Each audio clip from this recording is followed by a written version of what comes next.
All new at 5, a story you will only see here on Fox 10. Phoenix police are investigating after a mother says her son, who is quadriplegic, was dumped out of a wheelchair and onto the hot ground outside of a major valley hospital.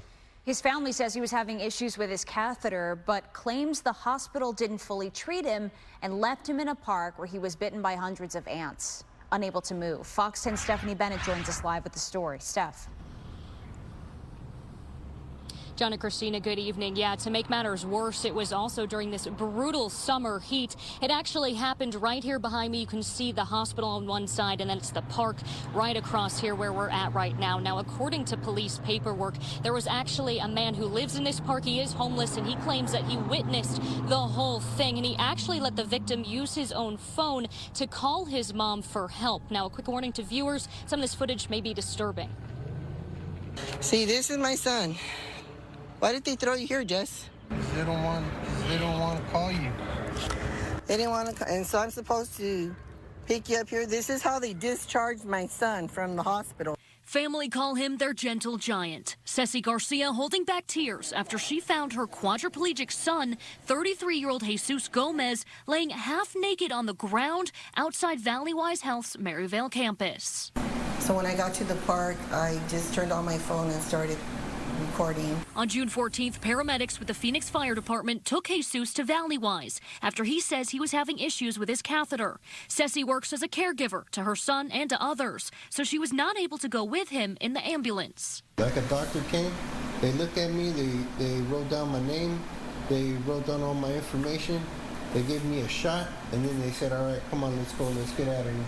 Jesus says as he was waiting, 3 security guards came up asking for his name, phone number, and address. Jesus says he was in a lot of pain and felt dizzy. He also suffers from a brain injury and was unable to remember that information. That's when Jesus claims the 3 security guards started pushing his wheelchair out of the hospital. They pushed me all the way across the street, on the wheelchair, threw me off the wheelchair, on the floor at the park.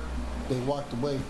They had that information. When the paramedics left, they said, we left everything. They should have all the information. They're supposed to call somebody else to put him on a gurney and take him back home. But they didn't do that. Ceci called 911 and the same paramedics picked him up and took him to a different hospital. I'm sorry that happened to you, ma'am, because I was the guy that was talking to you earlier. According to police paperwork obtained by Fox 10, when officers and the fire captain questioned hospital staff, they claimed, quote, Jesus refused treatment, got into a non-motorized wheelchair, and left the hospital alone.